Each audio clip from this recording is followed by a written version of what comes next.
محمد المداد، نائب مدير التعاونية الفلاحية حليب شرقي الحمراء. تشرفت التعاونية الفلاحية حليب شرقي الحمراء بزيارة أعضاء من المكتب ديال الفيدرالي المهني للحليب ماروكلي، بالإضافة إلى مجموعة من التعاونيات اللي عندها علاقة بتصنيع صناعة الحليب والمشتقات ديالو في جهة العيون. بطبيعة الحال خلال هذه الزيارة الزائرين تعرفوا على التعاونية، الأبعاد ديالها، الأهداف ديالها، الآفاق المستقبلية ديالها، وقاموا بزيارة مجموعة من المرافق ديال التعاونية. سمير باري، مدير تقني لفيدرالية البيع مهنية لسلسلة الحليب مغرب الحليب ماروكلي. احنا اليوم جينا في زيارة ميدانية للتعاونية الساقية الحمراء، اللي هي تعاونية جد رائدة في إنتاج وتسويق الحليب على صعيد الجهة. وجينا في إطار الزيارة معنا الإخوان ديال التعاونيات ديال منطقة ورزازات ومنطقة الرشيدية، تقريبا واحد كدا 30 إلفور وأعضاء ديال المجلس الإداري. وكانت مناسبة شاركنا حتى في الاحتفاليات ديال المسيرة الخضراء البارحة مع السيد الوالي والأعضاء ديال الوفد المرافق له، لأن كانت فرصة باش عطينا الانطلاقة ديال وحدة ديال الإنتاج ديال وحدة ديال التأطير اللي كاينة في المنطقة، وواحد المدار اللي غادي يكون إن شاء الله ديال مراقبة المؤهلات.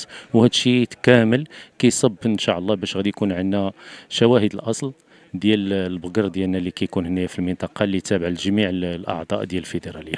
تعاونيات الساقيه الحمراء هي استضفتنا في المقرات ديالها وعطاتنا المعلومات صحاح، وما خلات ما دارت معنا بزاف ديال المعلومات عند هاد الناس هادو. خديناهم وخدينا عندهم بزاف ديال المعلومات وديال التكوينات اخرين، وزدنا واحد سميتو ديال العلم عند هاد الناس هادو، انه هاد الزياره راه علم باش تطلع على هاد الشيء وتشوفو وتجاوب عليه باش انت تنتج هاد الشيء في بلادك.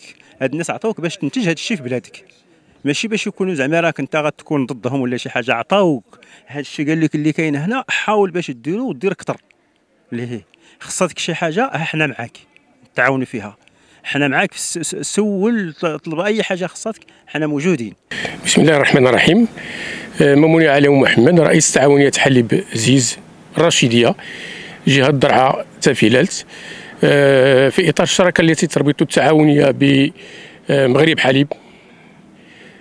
كنقوموا بواحد الزياره لمدينه العيون ومدينه اكادير للاطلاع على ما وصلت الى هذه التعاونيات في إطار جمع الحليب، تعليب الحليب، وكل المرافق المواكبة لها. الحمد لله الزيارة كتدوز في واحد الجو أخوي.